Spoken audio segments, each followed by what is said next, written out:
Assalomu alaykum. Shirmoynondek shirin bolajonlar va ularning mehribon, g'amxo'r ota-onalari. Farzandingizning sog'lig'i uchun xuddi o'zingizdek qayg'uradigan, xavotir oladigan Bolajon telekanalining Bolajon shifoxonasi dasturi boshlandi. 71 kodi bilan 244 94 91 raqamlariga hoziroq qo'ng'iroq qiling, shifokorimizdan savollaringizga javob oling va xavotirlaringizni bosing. Ayni damda sizni bugungi shifoxonamizning shifokori bilan tanishtiraman. Assalomu alaykum. Va alaykum assalom.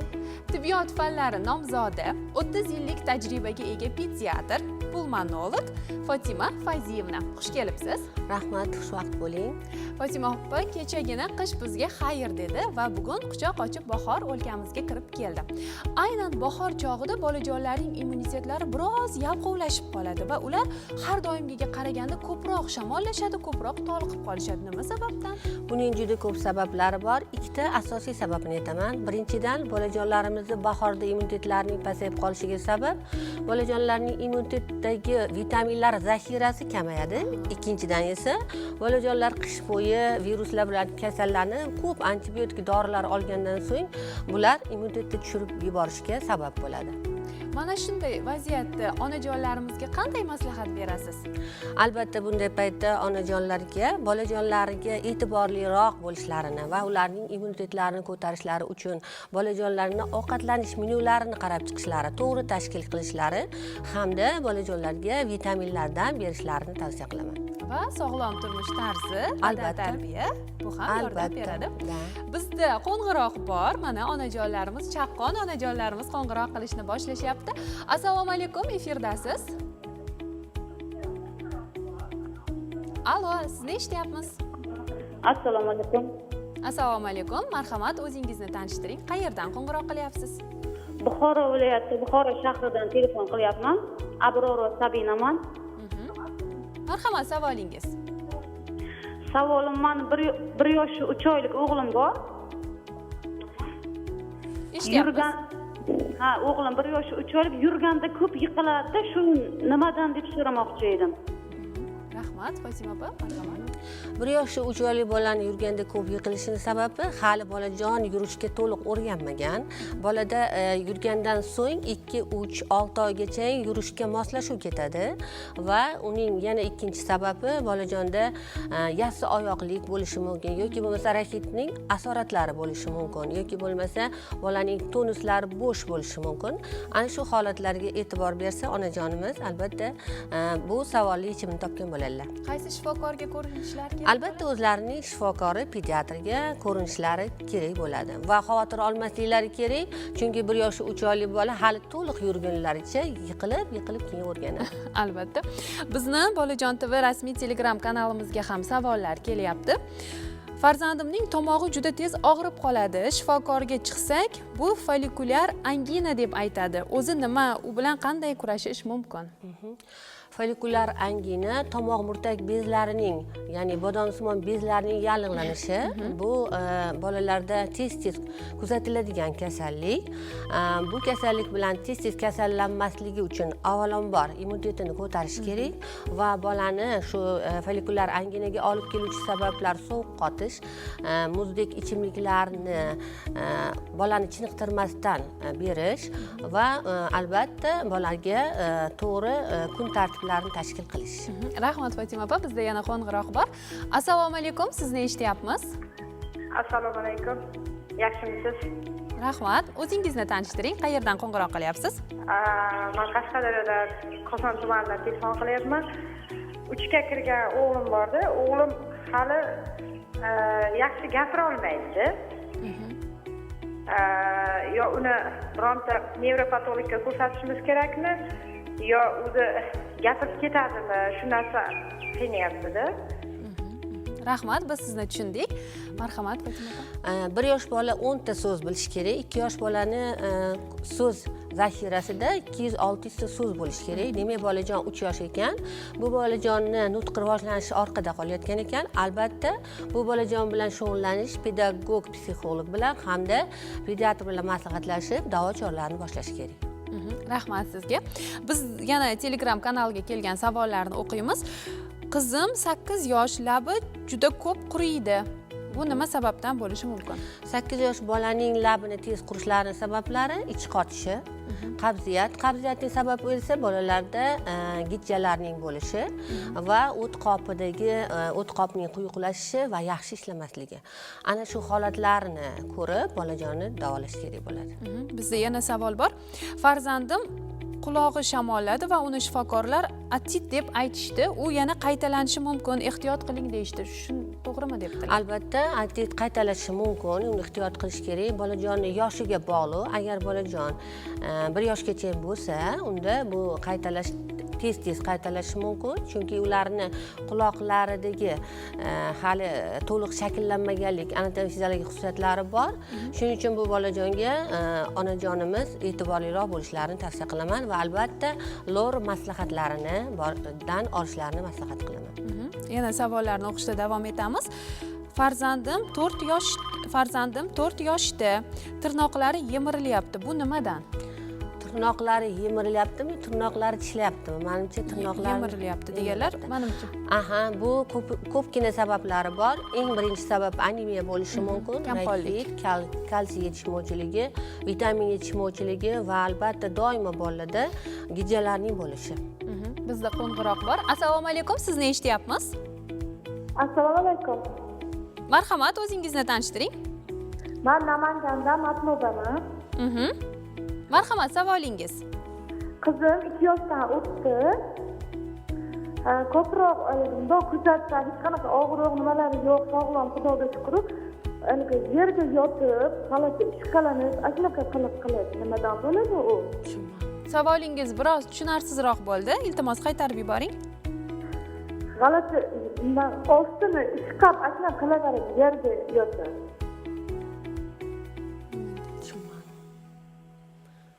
Ovoz yaxshi kelmadi. Ovozingiz biroz bizga yaxshi eshitilmayapti. Aloqa nosozligi bo'ldi. Bizga savol kelgan. Assalomu alaykum, yaxshimisizlar? Ismim Sakina. Meni bolam 1 yoshi 1 oylik, ishtahasi yo'q ham ozg'in nimalar bersam bo'ladi debdilar.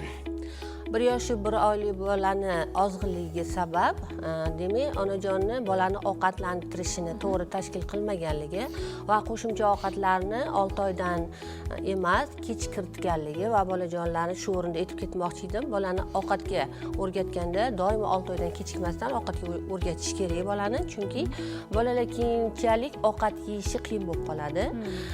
Uning uchun bolajonni albatta tekshiruvdan o'tkazish kerak. Nima uchun ozg'inligini sababini aniqlash kerak.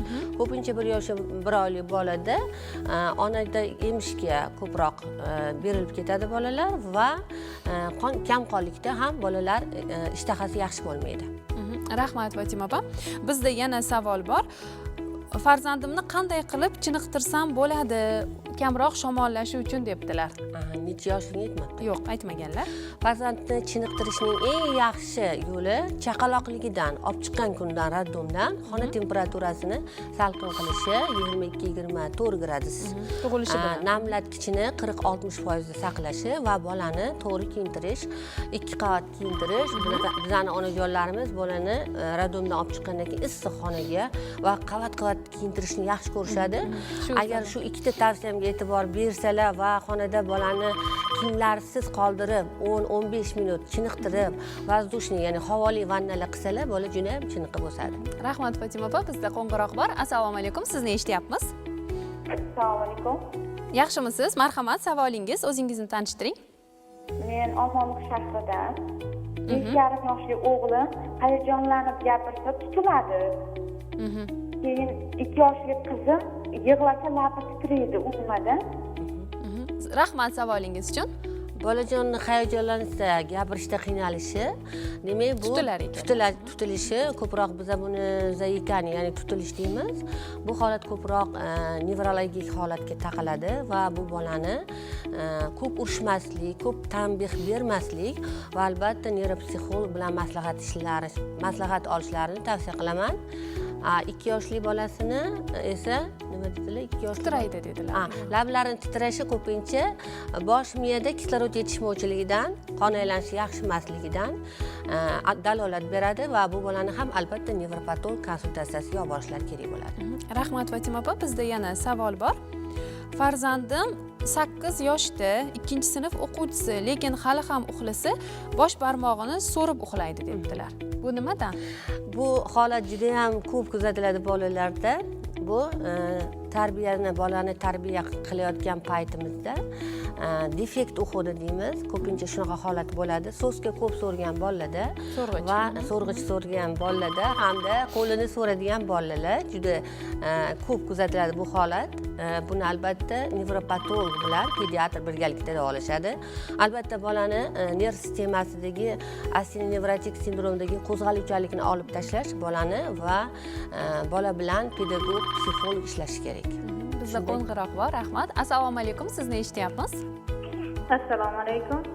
Yaxshimisiz? Marhamat, o'zingizni tanishtiring. Yaxshi, rahmat. Men Surxondaryodan Namozova Sayyoraman. Mani qizim 3 yoshga to'ldi. To'liq gapira olmaydi, endigina gapirishni boshlagan. Nima tavsiya berasiz demoqchisiz shifokorimizga? Biz sizni tushundik. Marhamat. Bolalarning nutqini rivojlanishi aniq bir yoshda belgilanmagan. Bir xil bolalar voqli, bir xil bolalar kechroq gapirishi mumkin. Shuning uchun bu holatdagi bolani albatta iloji bo'lsa bog'chaga berish kerak va bola bilan alohida shug'ullanish, logoped, nevrolog bilan va bolangiz bilan ko'proq muloqot qiling va bolangizga so'zlar aytib takrorlashini, har bitta aytgan so'zingizni takrorlab aytishini talab qiling va shunda siz o'zingiz bolangiz bilan uyda shug'ullanganda ko'proq rasmli kitoblar va gapiruvchi kitoblar bilan ertaklar aytib berib, shu bola bilan ko'proq ishlasangiz va har bitta ko'rsatgan rasm yoki predmetni nomini takrorlashni talab qilsangiz, bolangiz albatta gapirib ketadi. Demak, bola bilan ko'proq muloqot qilish kerak. Agarda hech qanday boshqa nevrologik muammolar bo'lmasa. Yana bizda qo'ng'iroq bor. Assalomu alaykum, sizni eshityapmiz. Assalomu alaykum. Assalomu alaykum. Yaxshimisiz? Marhamat, savolingiz, o'zingizni tanishtiring. Qayerdan qo'ng'iroq qilyapsiz? Farg'ona viloyati Qo'qon shahridan. Bizda 1 yoshli farzandimiz bor. Ustidan tushmayapti. Doktorga borsak, kuchli antibiotik yozib berishdi. O'zi 1 yoshli bolaga kuchli antibiotik yozish mumkinmi? Rahmat. Juda ham yaxshi savol berdilar. Issig'i tushmayotgan bola. Hozirgi paytda bolalar o'rtasida juda ko'p virusning infeksiya uchraydi. Juda ham keng tarqalgan va bu holat 3-5 kungacha bolada yuqori temperatura bo'lishi kuzatiladi va antibiotik berayotganda hurmatli ota-onalarga aytmoqchi edimki, bolangizga antibiotik tavsiya qilinsa, agarda umumiy qon tahlilisiz bu muolaja sizga tavsiya qilinayotgan bo'lsa, bu muolajani olmasligingizni tavsiya qilaman, chunki antibiotik berishning o'zini qonun qoidasi bor. Antibiotik berganda bola agarda birinchi kuni virus paytida antibiotik berib qo'ysa, bu holat virusning infeksiyani yanada kuchliroq o'tishiga va isitmaning cho'zilishiga olib kelishi mumkin. Shuning uchun birinchi kundan bolaga antibiotik berishni tavsiya qilmayman va bu noto'g'ri. Shuning uchun bolani organizmiga virusning infeksiya tushgandan so'ng o'sha virusning infeksiyaga bola organizm kurashib immunitet hosil qilguniga qadar 3 kun vaqt o'tadi va bunda tez-tez isitma tushiruvchi vositadan foydalanishingizni ham tavsiya qilmayman, chunki bola shu virusga nisbatan o'zini tabiiy immunitetini hosil qilib olish kerak va shuning uchun antibiotik berish bu yerda zarar bo'ladi. Hozir 1 yoshli farzandlarning issig'i tushmayapti, demak eng birinchi o'rinda qon tahlilini topshirishlari kerak. Shunga qarab. Albatta. Rahmat, bizda yana qo'ng'iroq bor. Assalomu alaykum. Assalomu alaykum. Yaxshimisiz? O'zingizni tanishtiring. Daryodanman. Men Sohiba. 6 yoshli qizalog'im bor. Shu qizalog'imni hali sut tishlari tushmay, orqasidan tishi chiqdi-da, shu xavfli emas. Men so'ramoqchi edim. Rahmat, savolingiz. Marhamat. Sut tishlari o'zi 6 yoshdan 7-10 yoshgacha almashadi. Sut tishlari tushmasdan turib doimiy tishlarning chiqishi bu holat tabiiy holat hisoblanadi. Hech qanday xavfga yoki qo'rqishingizga nima yo'q. Sabab yo'q. Demak, nazorat qilib turiladi. Bizga Telegramdan savollar kelmoqda. Assalomu alaykum. 5 oylik bolam juda kam ich qiladi va emganda terlaydi. Nima qilsam bo'ladi? Agar 5 oylik bola kam ichish kelayotgan bo'lsa, demak bola to'ymayotgan bo'lishi mumkin. agar ko'p terilayotgan bo'lsa demak vitamin D yoki kalsiy yetishmayapti yoki xonani temperaturasi juda ham issiq yoki bola juda issiq kiyintirilgan. Rahmat. Yana savol bor. Meni bolam 3 oylik, tish yuvish necha yoshdan boshlash kerak? Juda ham kerakli savol. Bolani tish chiqisha boshlagandan so'ng mana 6 oy 8 oydan tishlar chiqa boshlaydi. O'sha tish chiqqandan boshlab bolalarga o'zi maxsus tish pastalari va tish cho'tkalari bor. O'shalarni olib tish yuvishni boshlash kerak. Ham yoshlari belgilab qo'yilgan tish pastalari Albatta. Bizda telefon qo'ng'irog'i bor. Assalomu alaykum. Assalomu alaykum. O'zingizni tanishtiring, sizni eshityapmiz. Men Navoiy viloyatidan telefon qilaman. Ismingiz? Doniyor va Zuhra. Marhamat, savolingiz. Apa, meni qizim 9 yoshga. Gavul gapirmaydi. Shu nima sababdan gapirmaydi, tushuntirmoqchi edim. Necha yoshdalar farzandingiz? Yaxshi eshitmadik. 9 yoshga, 9 yosh. 9 yoshdalar gapirmaydilar. Ha. Rahmat. Xo'p. Agar 9 yosh bola gapirmayotgan bo'lsa, bu juda kech. Albatta surdolog, lor, nevropatolog nima sababdan gapirmayotganligini, bolada eshitish muammosi bormi, yo'qligini hamda nevropatolog bilan maslahatlashib, bu bolani muammosini hal qilish kerak. Juda ham kech 9 yosh. Onajon tezroq bola bilan shug'ullanishlari kerak. Men savollarni o'qiyman, Telegramdan kelgan. Meni bolam 3 oylik, ichi yashil bo'lib qolgan, lekin yig'lagani yo'q, qorni ham dam emas. Kuniga 2 mahal ichi keladi. Dori bersam ham o'ziga kelmayapti. Bir haftadan oshdi. Ichi yashil bo'lib qolgan, lekin yig'lamayapti. Qanchalik ekan? 3 oylik. 3 oylik bolani ichi yashil kelishi, agar bola bezovta bo'lmayotgan bo'lsa, qornidan bo'lmayotgan bo'lsa, yashil ichini kelishi har doim ham patologiya hisoblanmaydi. Kasallik emas. Bolangizda agar bezovtalik bo'lmasa, bu normal holat. Yana savol bor. Rahmonova Muqaddas.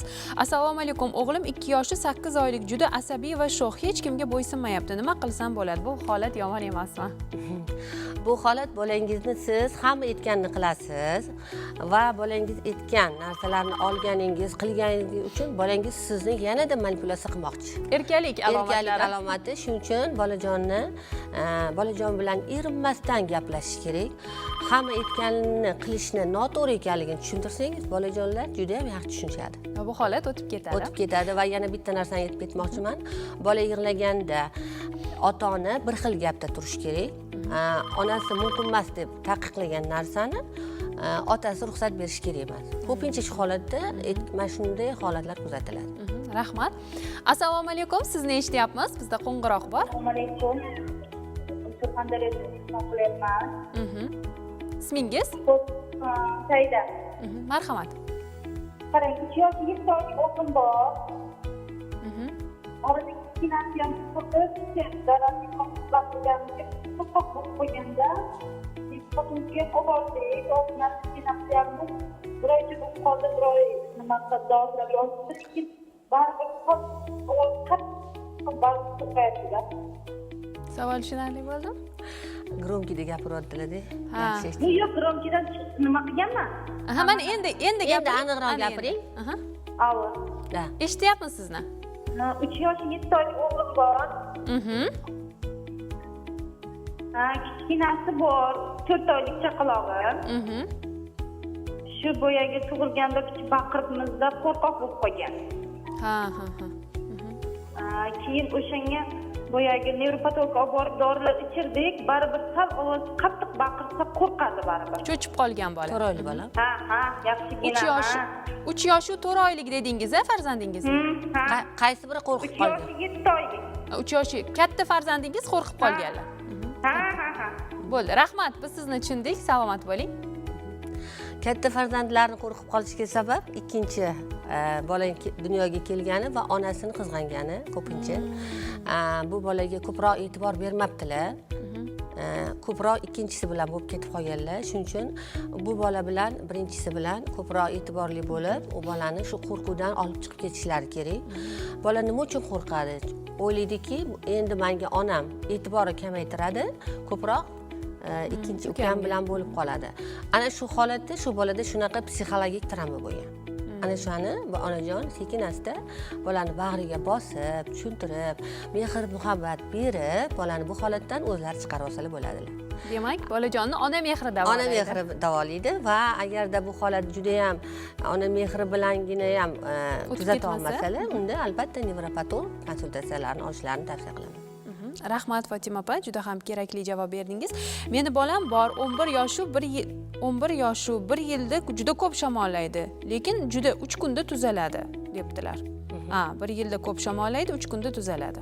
Bu me'yoriy holatmi? Yo'q, bu me'yoriy holat emas. Demak, bolajonda fon kasalliklari bo'ladi. Rakit, anemiya yoki kamqonligi bo'lsa, agar bolada immuniteti past bo'lsa, shundagina bola tez-tez kasal bo'ladi. Normada bolalar 1 yilda 3-4 marta kasal bo'lishi bu normal holat hisoblanadi. Agar undan ko'p bo'lsa, bu tez-tez kasallanuvchi bolalar guruhiga kiradi va bu sababini topib, tezda davolash ishlarini boshlash kerak bo'ladi. Rahmat, qo'ng'iroq bor. Assalomu alaykum, sizni eshityapmiz. Alo, assalomu alaykum.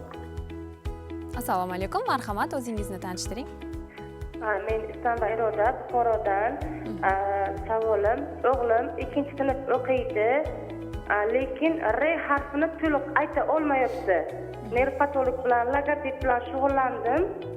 Hammasi yaxshi bo'lib ketadi, bo'lay sog'lom deyishyapti. Yana nima deb biladilar, shuni so'ramoqchi edim. Rahmat. Ko'p bolalarda bu holat kuzatiladi, R harfini ayta olmasligi. Bu o'tib ketuvchi holat, bolani psixologik, sotsial muhitini to'g'irlash kerak. Bola qo'rqish kerak emas, uyalish kerak emas. Konfliktlar, shunaqa narsalarni kamroq bu bola bilan erkin his qilish kerak. Bu bolani o'zidagi shu holatni, ya'ni blokka tushib qolgan shu holatini olib tashlash kerak, unga yordam berish kerak va albatta bu holat albatta o'tib ketadi. Shug'ullanib, logoped bilan, nevropatolog bilan shug'ullansalar, nuqsoni albatta bartaraf etiladi. Xavotir olishlariga o'rin yo'q. Rahmat Fotima opa. Fotima Qahhorova bizga savol yo'llabdilar. Assalomu alaykum, farzandim 6 yoshda ko'p yo'taladi, salkam 4 oydan beri yo'taladi. Ko'p doktorlarga olib borganmiz, hammasi har xil tashxis qo'yishadi. Doim allergiya, faringit deb aytishadi. Lecheniya olsa ham yaxshi bo'lib ketmadi. Yo'tal kelib qolsa to'xtamay 25-30 marta yo'taladi. Oldindan rahmat dedilar. Bu holatda ikkita narsani sababini ko'ryapman. Birinchisi o'sha boladagi allergik fonni borligi, ikkinchisi bolani albatta ko'kilishga tekshirtirib ko'rsinlar. Ko'k yo'talga. Ko'k yo'talga tekshirtirib ko'radilar va ko'k yo'tal agar skriti formasi yoki qanaqadir cho'zilgan holati bo'lsa, davolanadi bu. Bo'lmasa, uchinchi yana bitta sababi bolani immuniteti past bo'lsa va yo'talga boshlanganda noto'g'ri muolaja qilingan bo'lsa ham shunaqa bo'ladi. Rahmat, yana qo'ng'iroq bor. Assalomu alaykum. Assalomu alaykum. Sizni eshityapmiz, marhamat. Meni nevaram 4 yoshlar Muhammad Yahyo Xudoyberdiyev 4 yashadi. Qayerdan qo'ng'iroq qilyapsiz? Andijondan qilyapman. Eshityapsizmi? Endi eshitilyapti, marhamat. Andijondan qilyapman men. Savolingiz? Muhammad Yahyo Xudoyberdiyev 4 yashar. Kechasidan nevaram ustama kiribdi. Lekin shampunni ko'pik qilib surkardim badanlariga. Shu bilan yana ustama kiraverdi lekin shuncha qilmadim. Shu bilan uxlab qoldi. Endi hozir kechasidan boshim og'riyapti, deyapti. Tushunarli. Rahmat, shifokorimiz hozir sizga javob beradilar. Bolani isitmasi ko'tarilganda virusli infeksiya birinchi kunli, 3-kunlari juda baland isitma beradi, chunki immunitet o'sha virusga qarshi ishlaydi. O'sha paytda isitmani tushirish iloji boricha juda to'g'ri qo'llabdilar. Sovun ko'pigini suv bilan artish, suv berish bolaga. Shunday tushirilsa agar isitma, bolaning immuniteti hosil bo'lishiga yordam qilamiz va bolada shu virusli infeksiyadan tezroq tuzalishiga yordam qilgan bo'lamiz. Endi bosh og'rishiga kelsak, isitma baland paytda qon quyiladi va qon quyilgandan keyin ko'pincha intoksikatsiyani, ya'ni ichki virusdan zaharlanish belgisi bo'lib, bu bosh og'rig'i ko'p kuzatiladi. Bu holatdan cho'chimasliklari kerak, ko'proq suyuqlik. Virusning eng yaxshi davosi bolaga ko'proq suyuqlik berish kerak va isitma chiqqanda ko'proq tabiiy yo'llar bilan isitmani tushirishga harakat qilish kerak. Va albatta shifokor ko'rigiga Va albatta borish shifokor kerak. ko'rigiga. O'zboshimchalik bilan davolash yaramaydi. Yaramaydi. Fatima opa, bizda savol. Assalomu alaykum. Men Navoiydan Bahodirov Sanjar. Farzandim 2 yosh, tishlari sarg'ayib yemirilyapti. Bu nima sababdan va buni oldini olish uchun nima qilsam bo'ladi debdilar. Tishlarni sarg'ayib yemirilishining sababi albatta bolani har 6 oyda tibbiy ko'riklardan o'tkazib turish kerak. Umumiy qon tahlili va juda ko'p holatlarda bolalarda bu holat kuzatilmaydi. Ota-onalar ham e'tibor berishmaydi. Umumiy qon, kalsiy D3 tekshirtirilib, agar uni miqdori kam bo'lsa, o'sha miqdori kam bo'lgani uchun bolaga kalsiy D3 preparatlaridan berib va har kuni bolani tishini yuvishga o'sha 6-8 oylikdan bolani o'rgatish kerak. Shundagina bu holatlar bo'lmaydi. Rahmat. Assalomu alaykum. Sizni eshityapmiz. Alo. Assalomu alaykum. Sizni eshityapmiz. Alaykum assalom. Gapiraveraymi? Gapiring, biz sizga eshityapmiz. Qara, mening 6 yoshli qizim bor. O'zingizni tanishtirmadingiz? Surxondaryo viloyatidan soatida sayyora Qumqurg'a tumani. Marhamat. 6 yoshli qizim bor. Yaxshi gapira olmayapti. Talaffuzda gapiradi. Ham deganda judayam injiq. Doktorlarga ko'rsatsa gapirib ketadi. Yani 6 yoshgacha qizlar lekin gapirib ketadi. Roman gapira olmayapti-da. Savolingiz shu, 6 yoshli qizingiz bor, yaxshi gapira olmayapti, biroz injiqlar. Rahmat. Shu 6 yoshli qizni yaxshi gapira olmayotganligi o'ziga ham konflikt tug'diradi-da. Shuning uchun bola nerv sistemasi injiqlashadi. Shunga ham asabiylashadi. Va bu bola bilan albatta allaqachon o'sha shug'ullangan bo'lishlari kerak edi. 6 yoshgacha pedagog, psixolog, logoped va nevropatolog. 3 ta mutaxassis tezlik bilan bu bola bilan ishlash kerak. 4-chi katta mutaxassis bu onasi yoki otasi, uydagilari. Bu bola bilan alohida shug'ullanishlari kerak. Boya yuqorida aytganimdek, har bitta bolani kerak bo'lsa, har bitta predmet bilan tanishtirib, uni takrorlash. Bolalarda tez yaxshi gapirib ketish uchun ularga tez aytgan predmetlarni takrorlashga o'rgatish kerak. Shunda bu eng qulay, eng yaxshi metod. Rahmat Fatima opa. Assalomu alaykum. 2 yosh o'g'lim ozib ketyapti, yuzlarida dog' paydo bo'lyapti debdilar.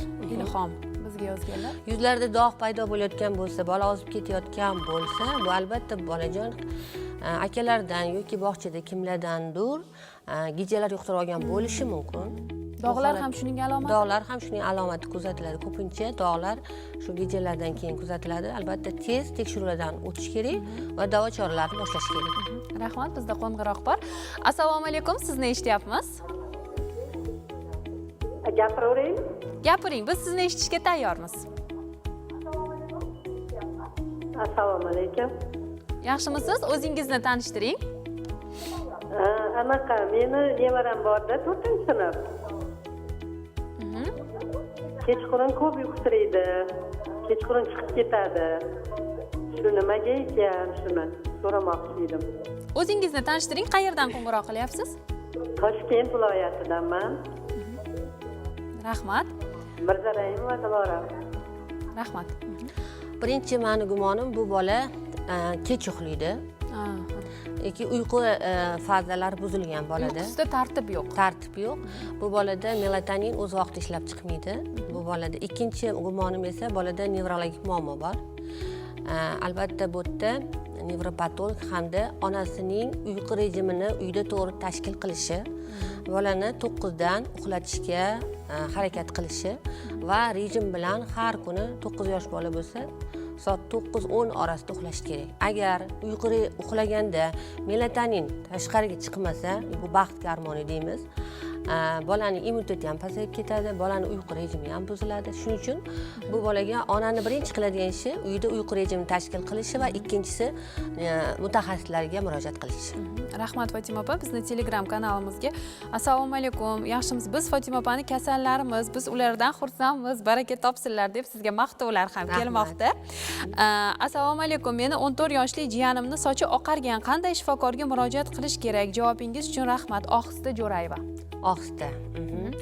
Da, taniyman, ohista juda ham nima deydi, gрамотный ona juda ham hamma tavsiyalarni vaqtida qiladi.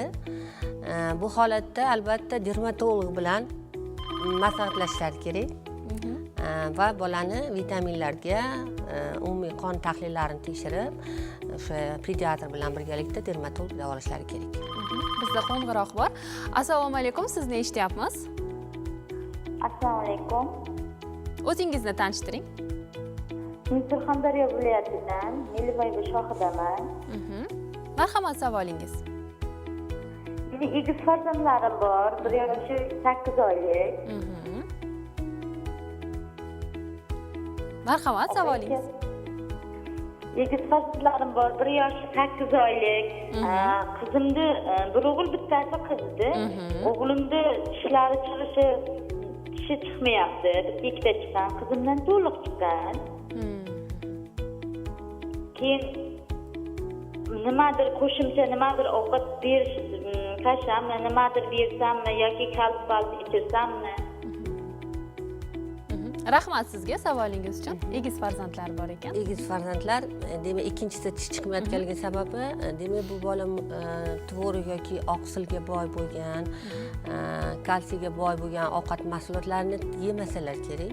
Shuning uchun ovqatlanish rejimiga kalsiyga boy bo'lgan ovqatlarni kiritishlarini tavsiya qilaman va albatta qonda kalsiy D3 miqdorini tekshirtirib, bolani bitta stomatolog ko'riklariga ham olib chiqishlariga tavsiya qilaman. Rahmat Fatima opa, Telegram kanalimizdan yana savol kelgan. Kanalimizga assalomu alaykum. Qizim 2,5 yoshda, yig'lasa og'zi tili ko'karib ketadi, qaltirab. 2 marta yiqilib tili orqaga ketib qoldi. Nevropatolog karbamazepin va pantagam yozib bergan. Uni ichib to'xtatdi. Davom ettirish xavfli emasmi? U dorilar miya rivojlanishini orqada qoldirar ekan deb eshitdim debdilar. Juda ham yaxshi savol beribdilar. Karbamazepin bu protivosudorожный preparat, shaytonlashga qarshi beriladi bolalarda. Endi agarda nevropatologlar shu preparatni bergan bo'lsa, demak bu bolanda o'sha shaytonlash sindromi kuzatilyapti. Bu dorini o'zi ota-onalar o'z voshinchalik qilib to'xtatish kerak emas. Nevropatolog bilan birga maslahatlashib qilishlari kerak, chunki hali ham bolada yig'lash va hushdan ketish holatlari kuzatilyapti. Shuning uchun davosi oxirigacha yetmagan, yetkazishlarini tavsiya qilaman. Demak, miya rivojlanishini orqada qoldirishi mumkin. Qaysidir ma'noda, lekin ularga kerak bo'lsa, bu foydaga xizmat qiladi. Endi bu holatda qarang, mana bunaqa narsada sudurga berib shaytonlab yurgani yaxshimi yoki ozgina orqada qolib keyin davolanib olgani yaxshimi? Shuning uchun men bu yerda tavsiya qilardim, birinchi bor shaytonlashlarini davolashlari kerak, ana undan keyin o'sha orqada qolayotgan nimalarni vitaminlar, nevropatologlar maslahatlari bilan davolavasalar bo'ladilar.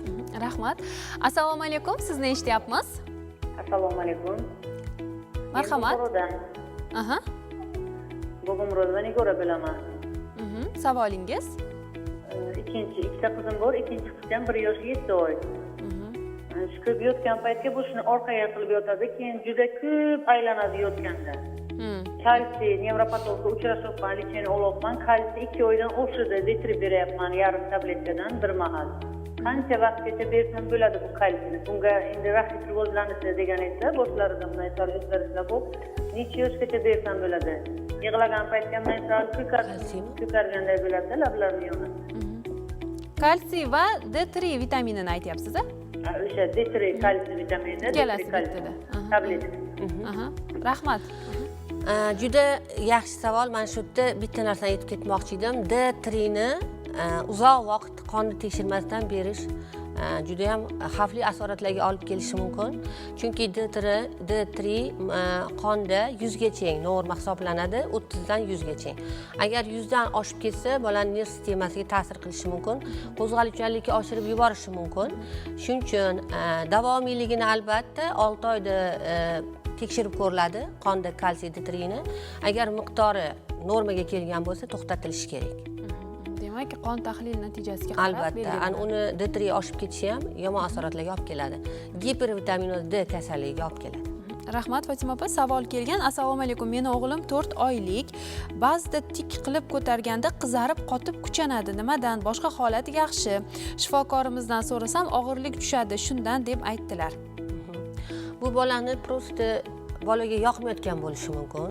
Shu holatda Shu holatda ko'tarilayotgani. Endi hamma narsani boladan kasallik qidirish kerak emas. Yoqmasa, masalan, oddiy yoqmadi shunaqa ko'tarish, shundan ham bo'lishi mumkin. Agar bolani og'irligi juda ham ko'p bo'lsa, boyaga shifokor aytgan so'zi ham to'g'ri bo'lishi mumkin. Bu lekin hech qanaqa kasallikning belgisi emas. Rahmat, bizda qo'ng'iroq bor. Assalomu alaykum, sizni eshityapmiz. Assalomu alaykum. Assalomu alaykum, marhamat, o'zingizni tanishtiring, savolingiz. Men Qashqadaryo viloyatidan Dehqon Mas'ulina bo'laman. 5 oylik o'g'lim bor. O'zgarish yaxshi emas. Emizaman, lekin o'zgarish unchalik yaxshi emas-da. Shunga bironta qo'shimcha bersam bo'ladimi deb so'ramoqchi edim. Tushunarli bo'ldi. Rahmat savolingiz uchun. 5 oylik bolani demak tana vazni yaxshi qo'shilmayapti deb so'rayaptilar. Albatta, agar tana vazni yaxshi qo'shilmayotgan bo'lsa 5 oylik bolani qo'shimcha smeslardan, quruq sut aralashmalaridan foydalanamiz, lekin buni tanlash onalar tanlay olmaydi. Buni albatta pediatr bilan birgalikda shu bolaga qaysi quruq sut aralashmasi to'g'ri keladi, qaysi quruq sut aralashmasini bersak foydaliroq bo'ladi. Albatta pediatr bilan birga tanlasangiz bo'ladi. Va demak, qo'shimcha ovqat qo'shish kerak. Kerak. Rahmat. Bizda yana savol bor. Assalomu alaykum, o'g'lim 10 oylik, hali ham sut tishlari chiqmadi. Kalsiy analiz qildirdim, normada chiqdi. Nima qilsam bo'ladi tish chiqishi uchun debdilar. Nozima. Tish chiqishi bu aniq bir vaqtga normativi yo'q. Bir xil bolalarda kech chiqishi ham mumkin. Agarda normada kalsiy distrilari norma bo'lsa, demak kutishlari kerak. Chiqadi albatta. Demak, kechroq chiqsa ham bu nima hisoblanmaydi. Agar kalsiy D3 norma bo'lsa, demak bu bolada shunaqa kechroq tish chiqadi. Demak, har bir bola o'zining individual anaqasiga ega. Rahmat, bizda yana qo'ng'iroq bor. Assalomu alaykum, sizni eshityapmiz. Alo. Alo, assalomu alaykum. Assalomu alaykum, o'zingizni tanishtiring. Men Navoiy shahridan Feruza bo'laman. Marhamat, savolingiz. Biz sizni eshityapmiz. 6 yoshda edi. Bir martagina isitmasi yuqori bo'lganligi sababli sudirga berib qolsa, shu qaytalanmasligi mumkinmi? Rahmat, juda ham kerakli savol bo'lib, Juda ham kerakli. eshitdim men ham shu holatlarni. Bir martagina agar sudirga bergan bo'lsa, qaytalanmasligi ham mumkin. Chunki 6 yoshda bir marta isitma paytida bo'lgan bo'lsa, demak qaytalanmasligi mumkin. Agar nevrologik hech qanday muammolari bo'lmasa. Baribir ham bu qizingizni boshini echo EEG hamda EEG qilib, bolada shu miyasida shaytonlashishning achagi bo'ladi. O'sha bormi, yo'qmi aniqlab qo'yish kerak bo'ladi. Demak, tekshiruvdan o'tkazishlar. Yana qaytalashga moyillik bormi, yo'qmi, shuni aniqlab qo'ying. Rahmat. Fatima opa, bizda yana savol bor. Assalomu alaykum, farzandim 6 yoshda. Ko'p yo'taladi debdilar. Bu savolga javob berdingiz. Shunga o'xshash mavzusi bir xil savollar kelgan. Salom, 7 yosh bolam. Qizim kechqurunlari siyib qo'yadi, kunduzi ham yeta olmay qoladi. Sababi nima? Kichkinaligidan, yoshlikdan shunaqa, iltimos javob bering debdilar. Bu yerda ikkita sabab bor. Asosiysi, birinchi, ko'p onalar bolani kechqurun turg'izib siyishga tutishadi. Ana shu holatda bolada miyasida achak paydo bo'lib qoladi. Bu bolalar siyib qo'yishlari mumkin keyinchalik. Ya'ni tunda bolani turg'izib uyqusidan yarimchala uyquda siydirishga olib borish kerak emas. Bu ko'p enorezda bolalarda defekt uxoda deymiz, o'sha onani noto'g'ri qaraganligidan ham enorez bo'lishi mumkin. Endi keyingi sababi enorezda nerv sistemasidagi boladagi o'sha muammolar bo'lsa, agarda bolada siydik qopida shamollash bo'lsa, agar tug'ma spina bifida, ya'ni o'sha enorezga kasalligiga tug'ma moyillik bo'lsa, hamda bolani o'sha shaytonlashga moyilligi yoki nerv sistemasidagi o'zgarishlar bo'lsa, bunday bolalarda ko'pincha enorez kuzatiladi. Enorezni davolashni juda ham tabiiy usuli bor. Bu usulni uyda onalar o'zlari qo'llasa bo'ladi. Bolani bir xil vaqtda soat 12 ga masalan budilnik qo'yib, bolani siyishga 21 kun davomida olib borib, siyishidan oldin sovuq suvga yuzini yuvdirish kerak va bu narsani ona bilan bola 21 kun takrorlash kerak. Ana shunda boyagi agarda hech qanaqa muammosi bo'lmasa, bu o'sha onani bolani o'sha tarbiyasi asosida kelib chiqqan enurez bo'lsa, qolib ketadi.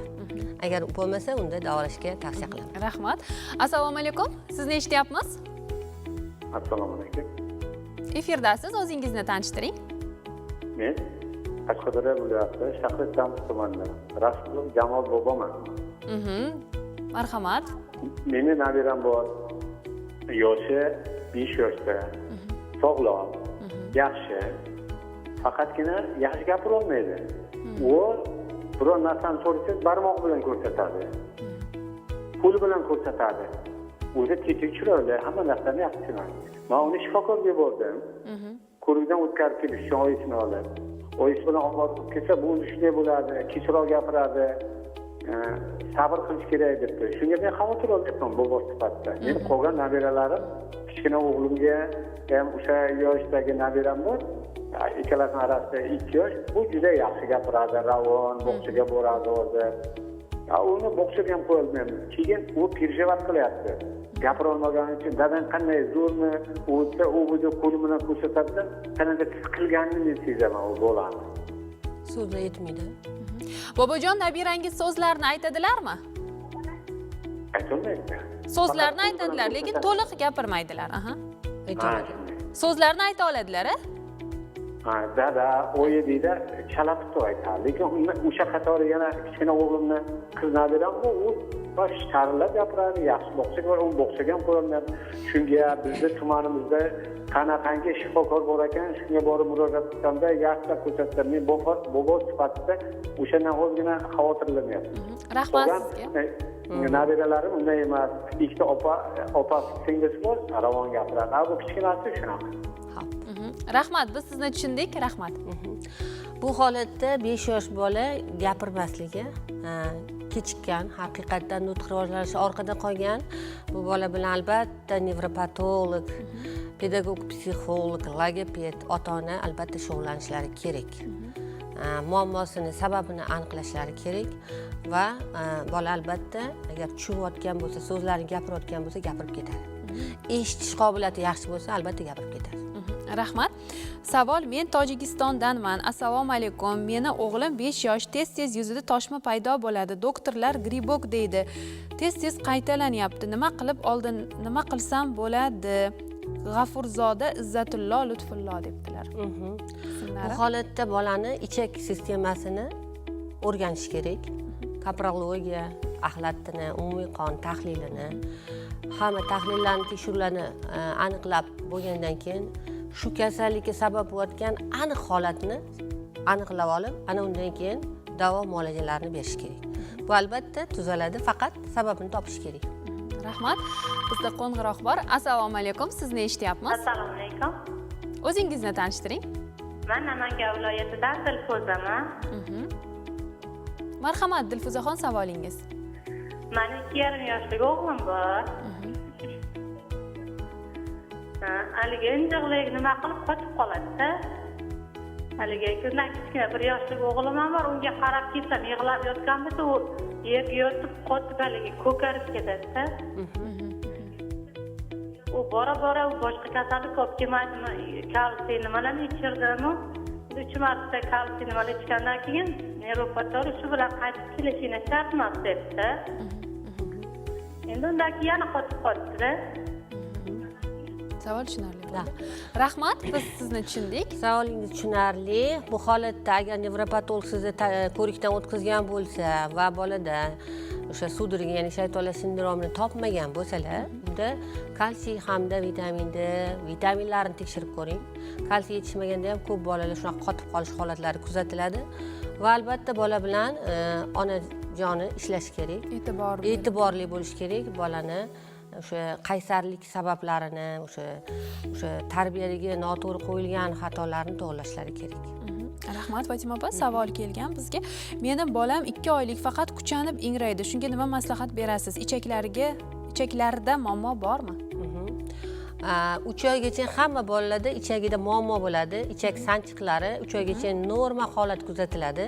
Chunki ularni ichak sistemasi hali to'liq shakllanmagan. Ular u yerda hali bifidum bakteriumlar ishga tushmagan. Peristaltika sus bo'ladi. Bola sutini, hattoki ona sutini ham hazm qilishga qiynaladi. Chunki bolani oshqozonida faqat bitta sutni hazm qiladigan ferment bo'ladi. Ikkinchi sababi ichaklarda bifidumlar hali to'liq shakllanmagan bo'ladi. Shuning uchun qorin sanchiqlari kuzatiladi. Bu holat o'tib ketadi. Bolaga yordam ko'rsatish uchun ukrop suvlaridan va sanchiqni qoldirish uchun espumizanlardan foydalanib turishlarini tavsiya qilaman va kutishlarini. Rahmat. Bizda qo'ng'iroq bor. Assalomu alaykum, sizni eshityapmiz. Alo. Assalomu alaykum, sizni eshityapmiz. Efirdasiz. O'zingizni tanishtiring. Men Xorazmdan. Ismingiz, savolingiz, sizni eshitdim. Marhamat, savolingiz. Meni 6 oylik qizim bor. Oyog'ini harakatlantirganda tizzasi shirqildi dedi unudan. Bizga ovozingiz biroz yaxshiroq eshitilmayapti-da. Biz qizingiz borligini bildik. Aloqa band berib qoldi. Savolni o'qishda davom etaman. Assalomu alaykum, meni 7 oylik qizim OBA bo'lib qoldi. Bu qanaqa kasallik dedilar? OBA yozilgan. Demak, men ham o'qib tushunmadim. Demak, siz ham bunday kasallikdan bexabarsiz. To'liqroq yozishingizni iltimos qilamiz.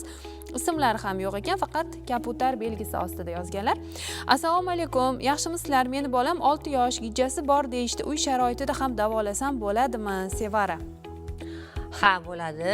Bu 6 yoshli bolani uy sharoitida davolash uchun 4 ta asosiy tavsiyalarga amal qilishlari kerak.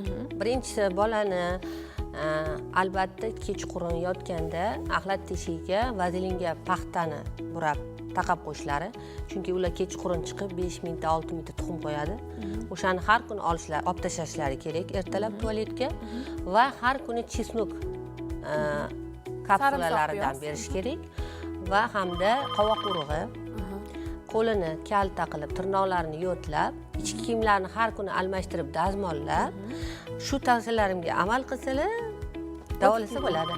Rahmat. Bizda qo'ng'iroq bor. Assalomu alaykum, sizni eshityapmiz. Assalomu alaykum. O'zingizni tanishtiring. Sirdaryodan Zarinaman. Marhamat. 2,5 yoshli qizim bor. Mana shu yaqin orada shamollaganda ko'zini atrofi ko'karyapti. Negadir? Oldin bunday emas. Tushunarli bo'ldi savol. Tugadi savolingiz. Rahmat. Rahmat. Bolalar shamollaganda ko'z atrofini ko'karishi bu hamma bolalarda kuzatiladi. Chunki ularning ko'z atrofidagi qon tomirlari mayda juda ham yuqa joylashgan, yuqori qavatda joylashgan bo'ladi va organizmda kislorod yetishmovchiligi, intoksikatsiya ketayotgan paytda, virusli infeksiya bilan shamollagan paytda, o'pkada o'sha balg'amlar bo'lganda yo'talayotgan paytda bu holat ko'zlarning oldilarini ko'karishi kuzatiladi. Bundan qo'rqishlari kerak emas. Me'yoriy holat. Bu vaqtinchalik, bola o'sha shamollagandan, tuzalgandan so'ng bu holat joyiga albatta keladi. Rahmat Fatima opa. Rahmon va Muqaddasman. Assalomu alaykum. O'g'il bolaga qovoqlarini mustahkam qilish uchun yodli setka qilish mumkinmi debdilar? Mumkin. Mumkin. Qo'y yog'i yaxshi yordam qiladi surishga tabiiy uy sharoitida. Meni bunaqa tavsiyalarim bor. Uy sharoitida ishlatilsa bo'ladigan o'sha qo'y yog'ini eritib sursa ham juda yaxshi yordam qiladi. Rahmat. Yana qo'ng'iroq bor bizda. Assalomu alaykum. Sizni eshityapmiz. Assalomu alaykum. Men Surxondaryodan. Savolim bor edi. O'g'lim 2,5 yosh. Toshkent shahriga olib borib ko'rsatganimizda yurib ketadi dedi, lekin hali yaxshi yurmayapti. O'zi hech kim qaramagan vaqtda mustaqil yuradi. Birdaniga qarasak o'tirib oladi, yana to'rtoq bo'lib yurmaydi-da. Bunga nima sabab bo'lishi mumkin? Rahmat onajonisi, biz sizni tushundik. Bolalar juda ham e'tiborli bo'ladi, qarang. E'tibor qarasa o'tirib oladi. Ozgina ayyorroq bola ekan. Dangasaro demoqchi edim. Bolada bo'ladi bunaqa narsalar. O'tib ketadi, xavotir olmang, yurib ham ketadi. Yurgan bola, qadam tashlagan bola albatta yurib ketadi, faqat qanaqa muammolar borligini ko'rsatish kerak, nevrologga, pediatrga, massaj uqalashlarga berish kerak, suvli vannalarga bola bilan shug'ullanish kerak, albatta yurib ketadi. Bizga savol kelgan Fotima Temirovaman. 1 yosh bolamni qo'li pechkada kuyib qoldi. Pufakchalar ochgan. Pufakchalarni yorish kerakmi? Qanday davolashni maslahat berasiz debdilar. Bu uyda, uy sharoitida davolashni tavsiya qilmayman. Bizda ожоговый sentrlar bor, kuyish sentrlari, o'sha yerda o'zini maxsus davolash yo'llari bor. O'sha davolash yo'llari bilan davolashlarini tavsiya qilaman. O'zlaricha davolashlarini tavsiya qilmayman. Rahmat. Assalomu alaykum. 11 oylik chaqalog'im bor. Ichi ko'p qotib qoladi. Ko'krak suti bilan emizaman. Qo'shimchasiga qozon ovqat ham beraman. Ich qotishni boshlagan 2-3 kunda bir keladi. Injiqlanmaydi, lekin har doim kayfiyati a'lo yuradi debdilar. Bu yerda ikkita narsa bo'lishi mumkin. Birinchisi bola to'ymayotgan bo'lishi mumkin, ikkinchisi onasini o'zida qabziyat kuzatilayotgan bo'lishi mumkin, uchinchisi bolani harakati sust bo'lishi mumkin. Keyin bolani albatta axlatini olib tekshirib ko'rish kerak va qabziyatni davolash juda ham oson, faqat sababini topib olish kerak. Bizga qo'ng'iroq bo'lyapti. Assalomu alaykum, efirdasiz. Sizni eshityapmiz. Alo. Assalomu alaykum, efirdasiz. O'zingizni tanishtiring. Surxondaryodan. Surxondaryodanman. Firuzda ismim. Qizim 12 yoshar qizim bor. Sochlarining uchi gullaydi. O'zim tilda aytganda.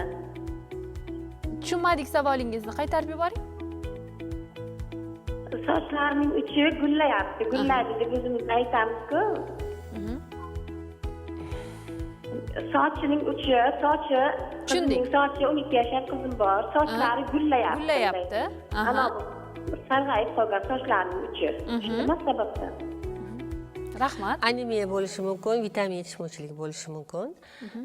Bolani albatta ovqatlanish menyulariga e'tibor qaratish kerak va qon tahlillarini vitaminlarga topshirib ko'rishlari kerak va soch parvarishi uchun maxsus dermatologlar bor, o'shalarga tavsiya qilaman borishlarini. Rahmat. Kamoliddin Dilfuzaman. Assalomu alaykum. Kamoliddinova Dilfuzaman. Assalomu alaykum. Mening 4 yoshli bolam bor. Nimagadir o'rtoqlardan gapirishdan orqaroqda qoladi va so'lagi oqadi.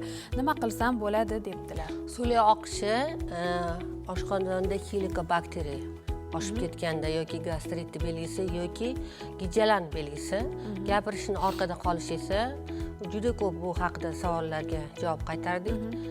Albatta o'sha pedagog, psixolog, logoped, nevropatologlar tavsiya qilaman. Rahmat. Assalomu alaykum. Sizni eshityapmiz. Assalomu alaykum. O'zingizni tanishtiring, efirdasiz. Men Shahrisabzdan Shahnozaman. 6 yoshli qizim, men bu har joylarida toshmalar toshlarga qichishadi-da. Nimaga sabab bo'lishi mumkin? Tushunarli. Rahmat. Toshmalar toshishi va qichishi bu allergiyaning belgisi. Endi bolani ko'rmaganda, eshitganda faqat shu javob bera olaman. Agar tungi qichish bo'lsa, faqat kechqurun pastiga kirganda qichish bo'lsa, u boshqa narsalar. Xullas, bolani allergiyaga moyilligini ko'rish kerak. Allergiyaga boy bo'lgan produktlar bor-ku, sitruslar, shirinliklarni cheklash kerak va antigistamin preparatlaridan tavsiya qilaman. Albatta allergologga ko'rishlarini tavsiya qilaman. Rahmat. Bizga Jizzaxdan Tog'aymurodova va Gulnigorman. Sizlarga yozyapman. 3 yoshli o'g'lim qo'l oyog'i terlaydi, muzdek bo'lib qoladi debdilar. Bu kalsiy bilan D3 yetishmovchiligi va asab sistemasidagi o'zgarishlardan bo'ladi. Demak, yana tahlil, qon tahlili orqali davolash mumkin. Assalomu alaykum. 6 yoshli farzandim tirnoqlari g'adir-budur, tekis emas, lekin oq dog'lari yo'q. Nimadan? Shunga o'xshash savol ham bo'g'im kasalliklaridan bo'ladi bu narsalar, vitamin yetishmovchiliklarida bo'ladi bu holat. O'sha kalsiy, vitaminlar yetishmovchiligida kuzatiladi. Meni 3,5 yosh qizalog'im bor. So'rg'ichdan chiqara olmayapmiz. Nima qilsak bo'ladi? Juda ham yaxshi savol. So'rg'ichdan chiqarishning eng yaxshi yo'li bolaga so'rg'ichini uchidan ozgina kesib berish kerak. Emadi, havo kiradi, sekin-asta noqulaylik paydo bo'ladi. birdaniga olib tashlaydi, psixologik travma bo'ladi. Sekin-sekin shunaqa qilib, kalta-kalta kesib, oxirigacha kesib olib tashlasa bo'ladi. Ana, yaxshi yo'li. Rahmat, bizda qo'ng'iroq bor. Assalomu alaykum. Sizni eshityapmiz. Assalomu alaykum. O'zingizni tanishtiring. Samarqanddan Asbarova Maftuna ismim. Savolingiz? Mani 2 oylik qizcham bor. Shuni bilmasdan yig'layveradi. Qo'shimcha sut beraman. Ko'pga sutdan beraman. Lekin shunda ham umuman shuni bilmasdan yig'layveradi. Boshini orqaga tortib yoraveradi. Badallariga qanaqangi yoqchalar paydo bo'ladi shu paytda. Shunaqa bo'lavergan keyin Nofen degan doridan bildim. O'sha doridan berib, yashakdan tinchlantirib uxlataman. Lekin bora-bora o'sha dorilar ham ta'sir qilmay ketyapti. Rahmat, savol tushunarli bo'ldi. Bolangizni men davolashim kerak ekan. Eshitib kulib o'tiribman.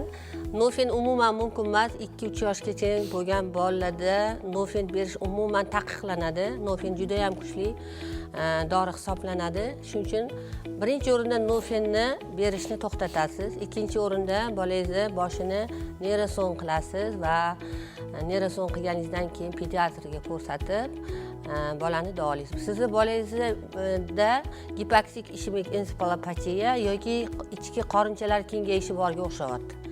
Ana shu holat bo'lsa, bolani 2-3 ta preparatlar bilan 1 oy davomida davolaversa bo'ladi. Demak, sizga murojaat qilishlari mumkin. Telegram, Instagram orqali. Bizga savol kelgan. Assalomu alaykum. Buxorodan Dilnoza Qahramonova. Men qizim 10 oylik, og'irligi 8 kilogramm. Bu normami yoki kammi? Agar kam bo'lsa, nima qilishim kerak?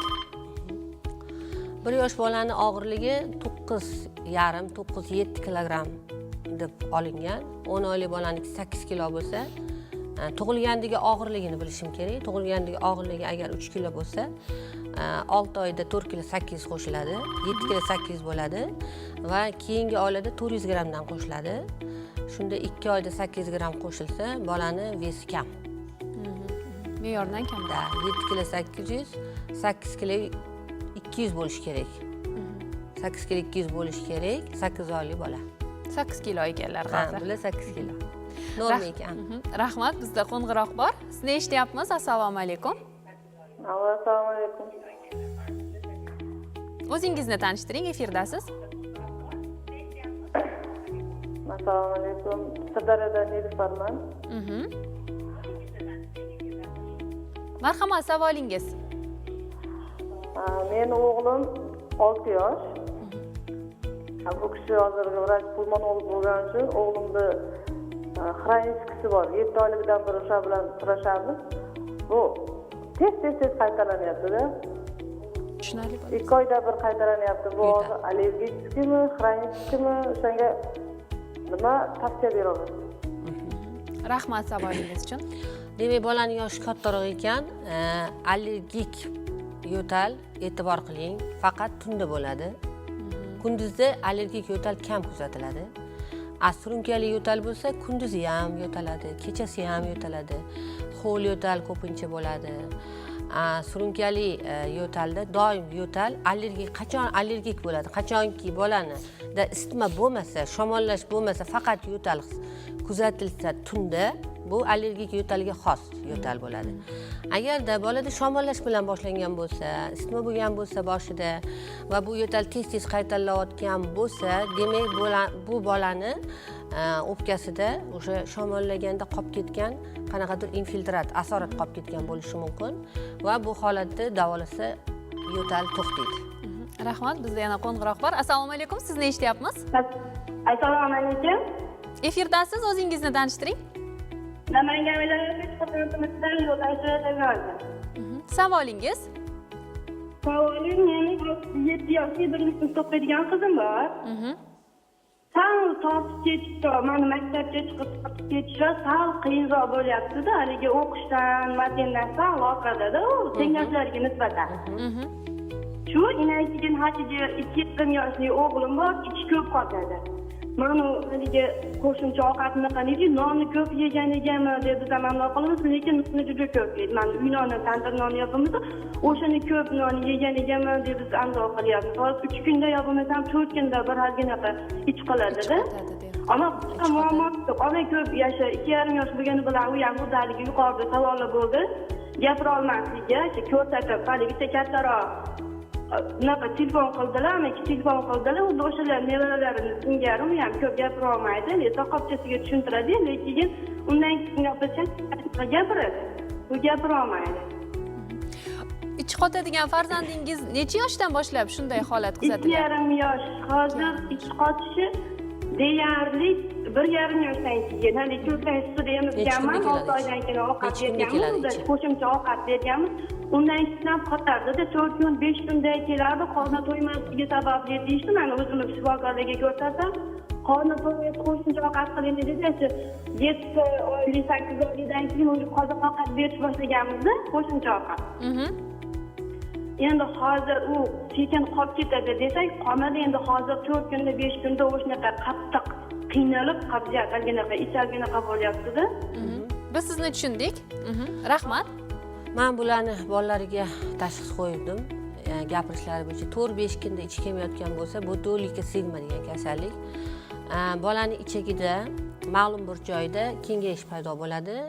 O'sha ichak qismi motorikasi, atonikasi umuman ishlamay qolgandan keyin o'tga axlat to'planadi va bundan keyin yig'ilib boyagi axlat to'lgandan so'ng axlat chiqishga keladi, ya'ni 4-5 kunda.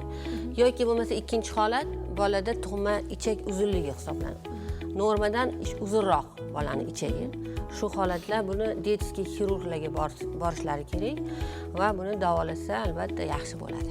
Katta qizim maktabga ko'nikishi qiyinroq bo'lyapti dedilar. Maktabga ko'nikish qiyinroq bo'lsa, demak, maktabda muhit salinimaroq bo'lishi mumkin. Albatta o'qituvchisi bilan maslahatlashib, bolaniga alohida e'tibor berishlarini so'rashlari kerak. Rahmat Fatima opa.